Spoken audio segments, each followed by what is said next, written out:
Welcome back. Previously, I demonstrated how to go about creating an auto-crafting system with applied energistics that integrates with all my Gregtech machines. As promised, I expect a great deal of this episode will see me doing exactly that, albeit with quite a few breaks while I integrate all of the other systems that are still sitting around collecting dust and more exotic fluids in my old factory floor. Of course, automated single-block machines won't fit in any of my existing infrastructure, so that means I have to construct a new facility to house them. Wow, look at that! A whole new facility designed to hold them anyway. Because of the really quite excessive resource requirements that would go into spamming out EV tier machines, I opt to instead use HV tier machines because they are both substantially cheaper, and because, since this is a very much temporary situation, I'm just going to have to turn around and throw them away anyway. It may be more energy and time efficient to have multiple low-tier machines processing, but the logistics of managing them is such that at some point I'm going to want multi-block versions of everything that I have a single-block version of already, just so that I can do easier automation on it. In a callback to the history of LV, my first automated machine is a bender. It's a simple proof of concept with one input and one output, at least when you aren't changing the crafting circuits, and plates are super useful to automate just because of how many of them you need. To get this to work right, you want to enable import from the export side on the Gregtech machine with a screwdriver, and then tell the machine to auto-export all of the things that it crafts into the ME interface. I configured my interface to not push crafting materials unless the machine was empty, which doesn't really matter here, but it can for other machines. And I also do an interesting thing where I program my patterns to craft a stack of plates in a single recipe. Recipe crafting costs energy from the network that scales with how many patterns you have in the specific interface doing the crafting. This isn't super relevant given that I have plenty of free energy, but my theory is that one stack of plates probably has the same crafting cost as one plate. I then repeat a similar process for my lathe, designing patterns for quartz rods of various types and a bunch of different screws. This system is a little more complicated since lathing quartz also returns small dusts as well as the desired rod. You can tell the system that it will craft these dusts alongside the rod, and I did do this originally, but pretty quickly on I decided it would be best practice to not tell the system that there's a byproduct for this or any other recipe. The system doesn't care and will import it anyway, but I was worried that it would confuse the poor thing into thinking, for example, the best way of crafting small quartz dusts is to lathe quartz rods rather than just put it in a molecular assembler and craft it from the full-size dust like a normal person. This also highlights another issue, though, which is I need more recipe space for my lathe. I could craft an interface upgrade to increase pattern capacity in the interface, which is the accepted solution and one that I'm going to be doing here soon, but for now those are quite pricey. And instead what I do is just craft another interface and put another lathe on it.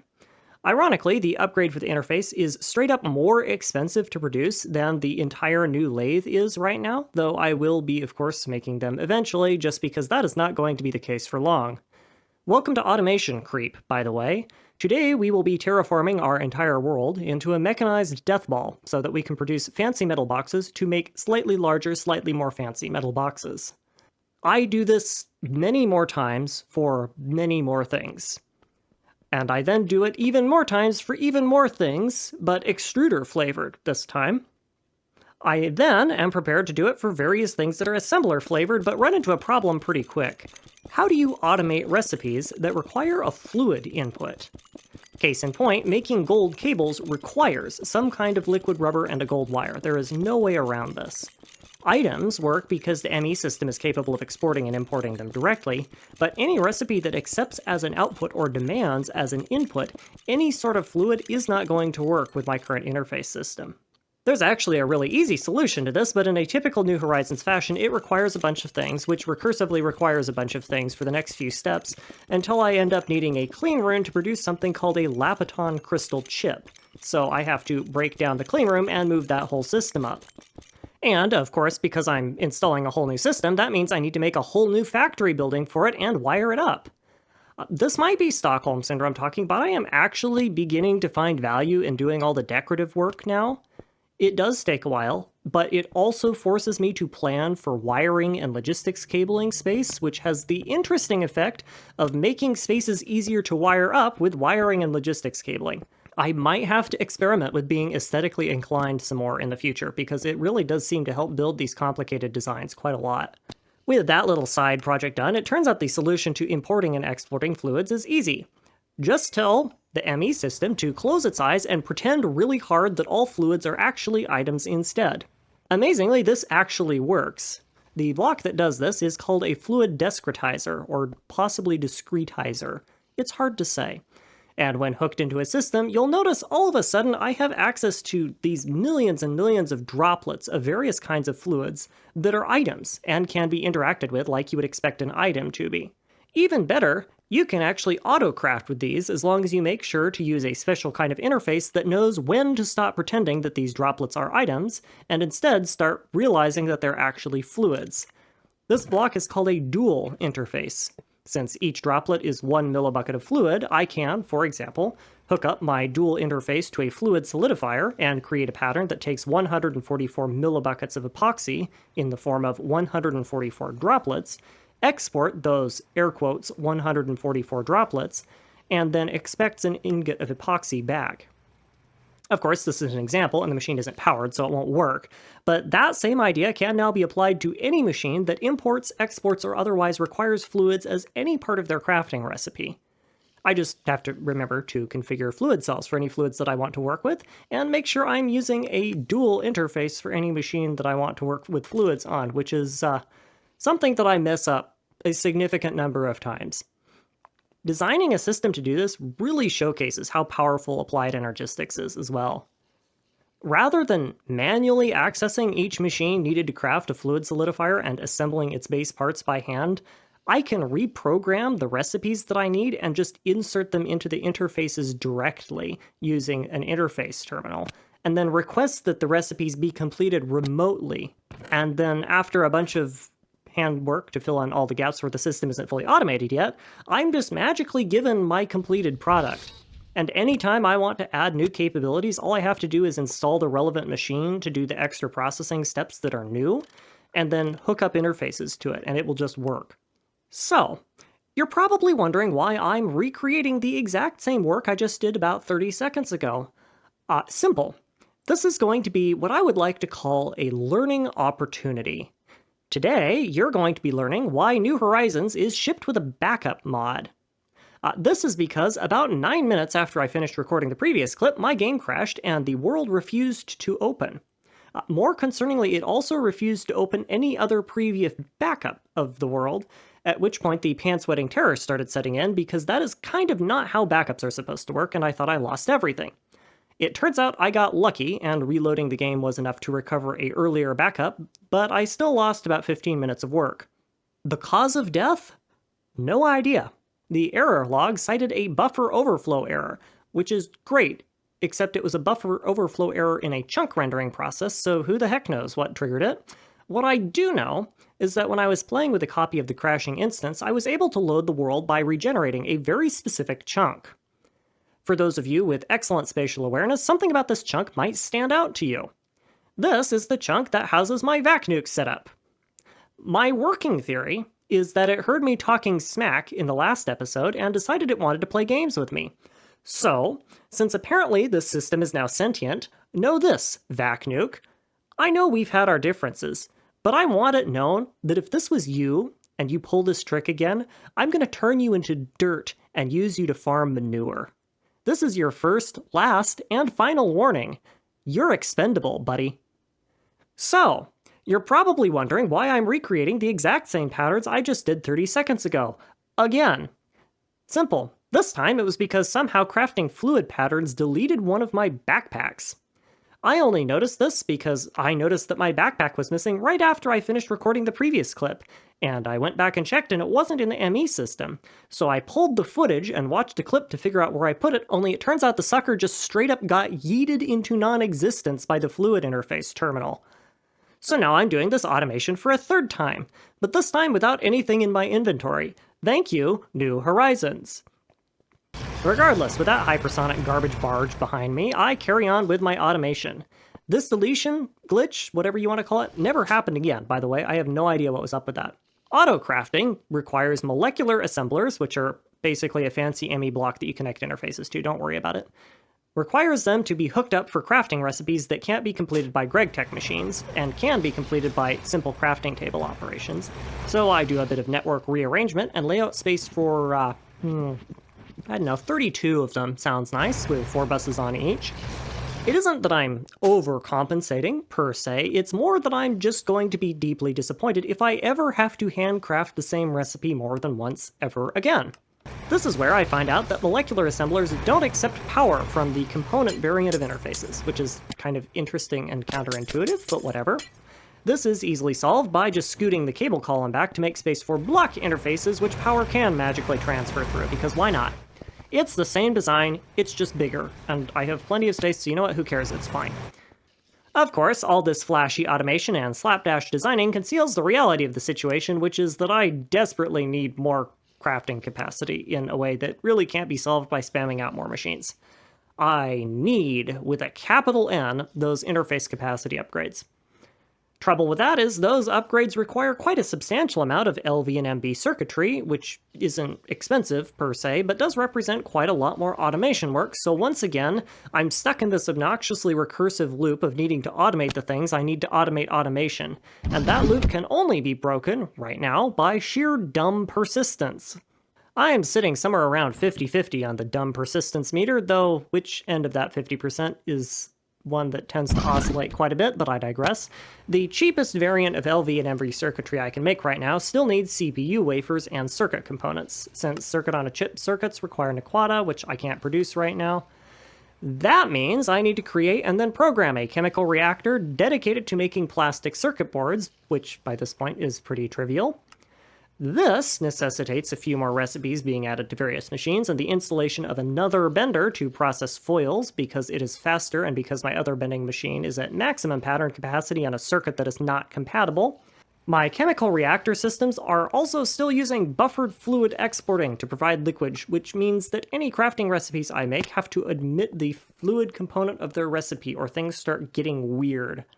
So I messed this up originally, and for my mistake am awarded with a weird fluid tile item that's supposed to represent fluid, but since it was exported into an item bus, it got turned into whatever this janky thing is. This is why we do test runs. Anyway, through the power of magic and cheese, PCBs are fully automated forever, or at least until I'm ready to switch out my systems, so problem solved, that was easy. Because of how automation works, all I need to do to auto-craft the circuit components is program another assembler interface combo and do a bunch of extra work, so that is also fairly trivial. I mean, I have to process some tantalum, but, you know. Point remains, it was trivial. For those of you who are worried about me getting lazy, what with all the fancy making machines do the work for me thing, don't worry.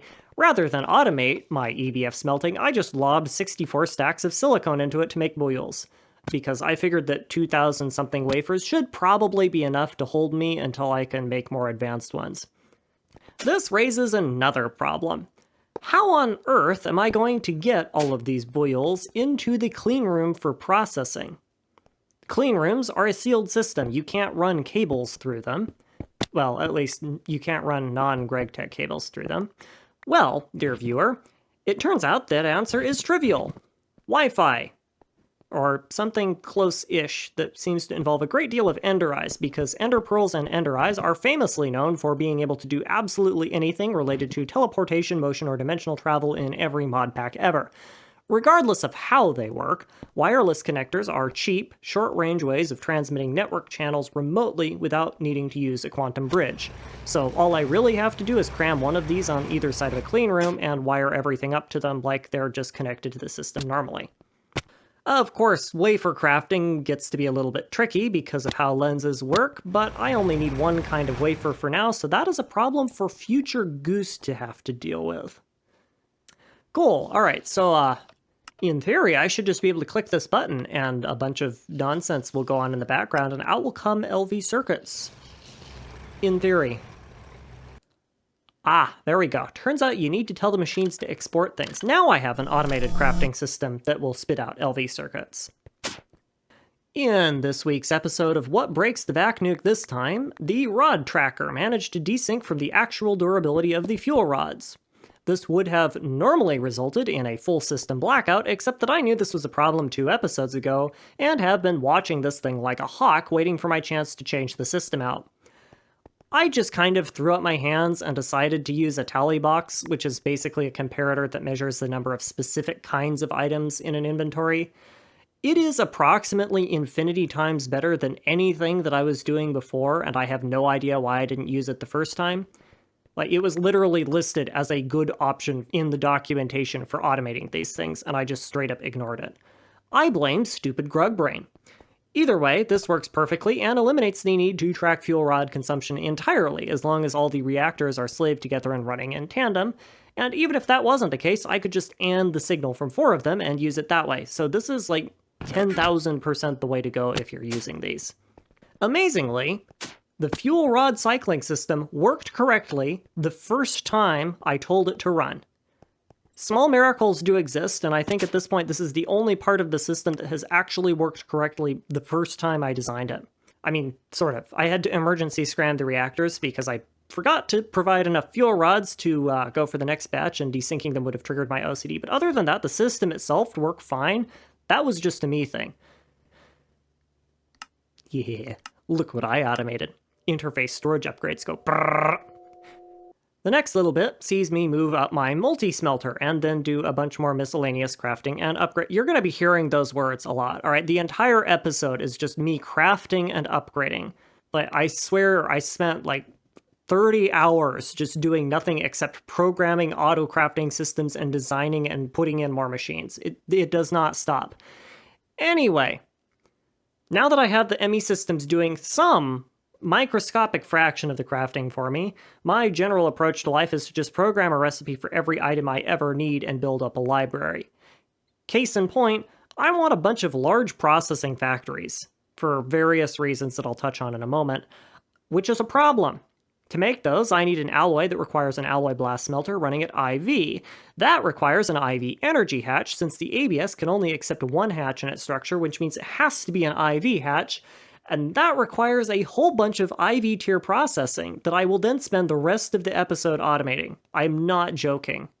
Also, every once in a blue moon, I crash when I try and insert new patterns, but it doesn't seem to break anything, so I'm just gonna roll with it.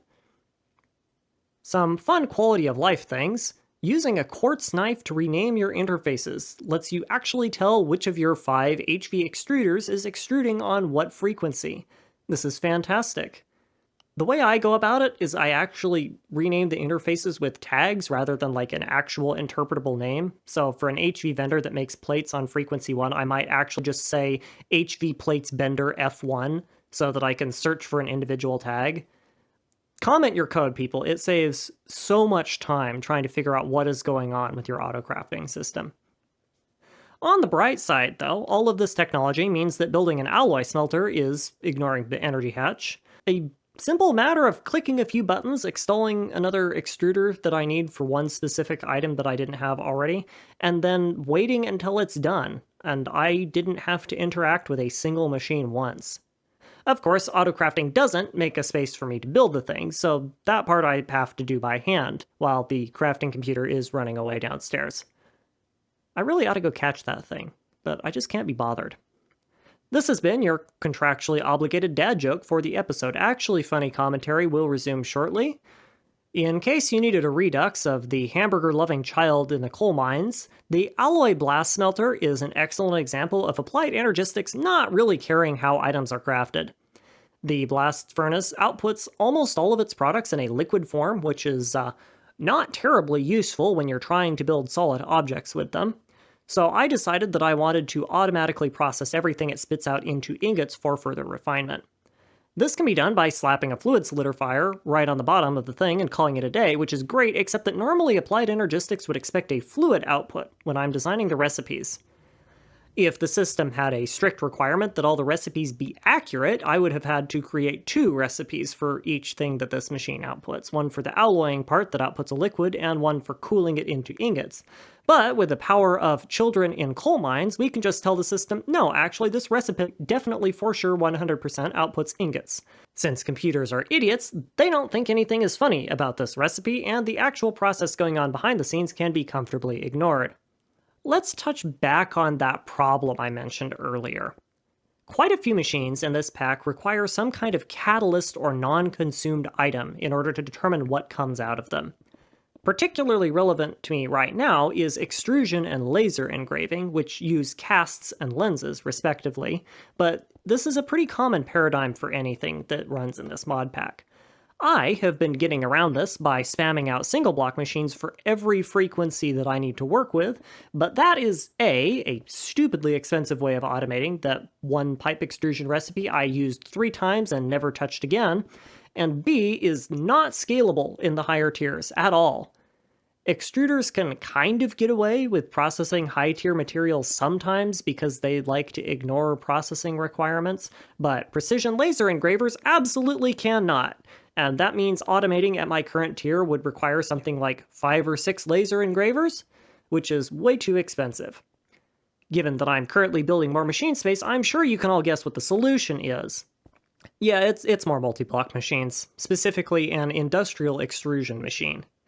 In addition to all those happy multi-block energy efficiency and processing speed bonuses, this system can be upgraded by slamming more energy hatches onto it, and I don't have to change anything else about it, which makes extrusion upgrading as I go to higher tiers super easy.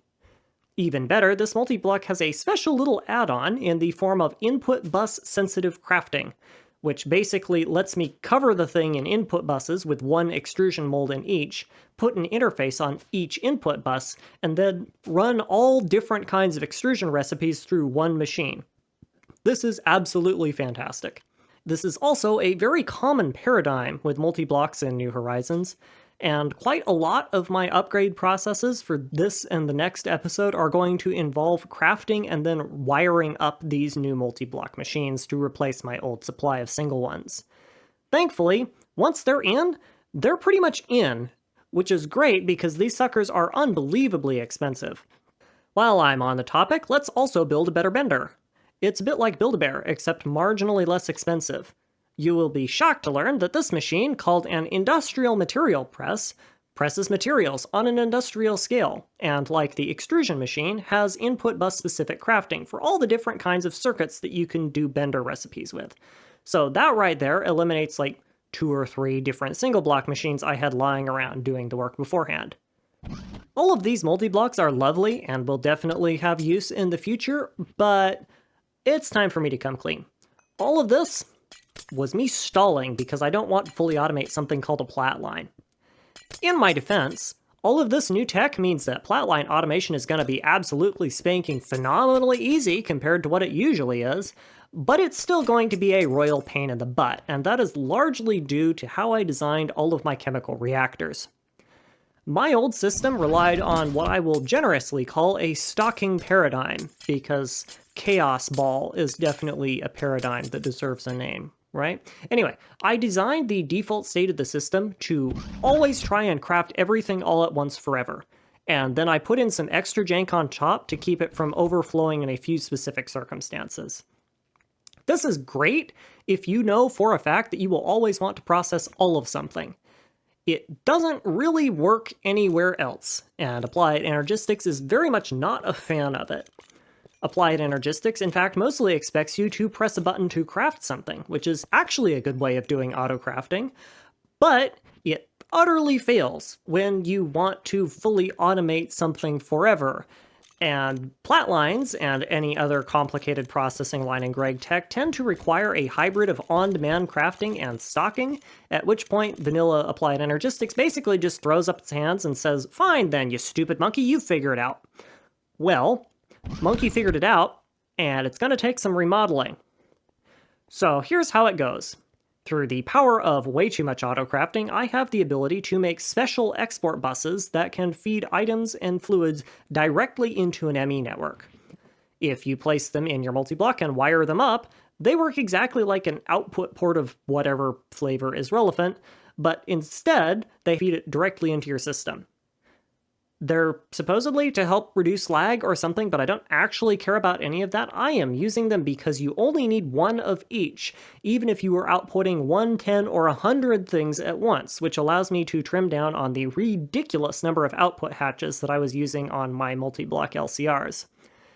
Even better, They work for multiple multi-blocks simultaneously. Say that 5 times fast. So if you place them right, you can double, triple, or even quadruple up on the things. These are eventually going to become standard on all machine outputs ever, but as with everything, they're a little bit expensive, so I'm not pushing them out for everything just yet. Also, through the power of too much autocrafting, the chemical reactors now have interfaces that can be programmed to output stuff as needed, but I was able to do that beforehand, so it was old news. Shout out to that one person who is absolutely losing their marbles about me using import and export buses. This is your time to shine. But Goose, you may be asking, how are you going to hoard 80 million buckets of hydrochloric acid without export jank to constantly craft it?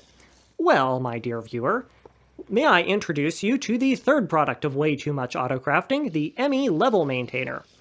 It's basically a block that does what I was doing with level emitters using a tenth of the channels, though it is also weaker for several specific reasons, since it can only respond if the system has less than a quantity of something. But anyway, slam the block down, connect it to the network. Insert the item, or fluid in this case, you want to maintain the level of, set the threshold, and set the number of items or fluid droplets to craft once that count in your network is less than your threshold. In my case, since I want hydrochloric acid, that's measured in drops, which are millibuckets, so multiply everything by 1,000. But once I tell it I want 8,000 buckets, it will go, oh no, we need more acid, and then send a crafting build to my computers, which will make the fluid for me. Or more likely just jam my machines up and break everything, because I'm not a real great network engineer. Anyway, these things are fantastic and I love them. I spent a great deal of time hemming and hawing about whether I wanted my plant line to have hardwired automation or to rely on network crafting.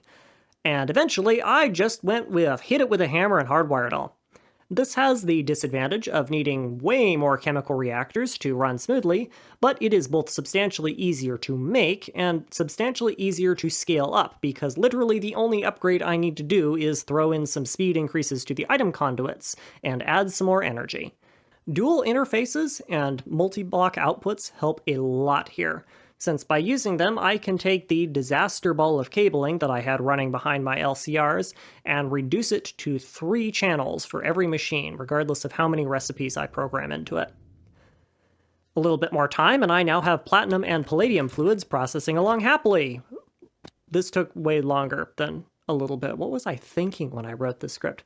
Anyway, how do I sift salts when Sifter isn't hooked up to ME network? Stick interface on chest that handles item sorting for the ore refinement process, and just treat the salts like any other refined ore.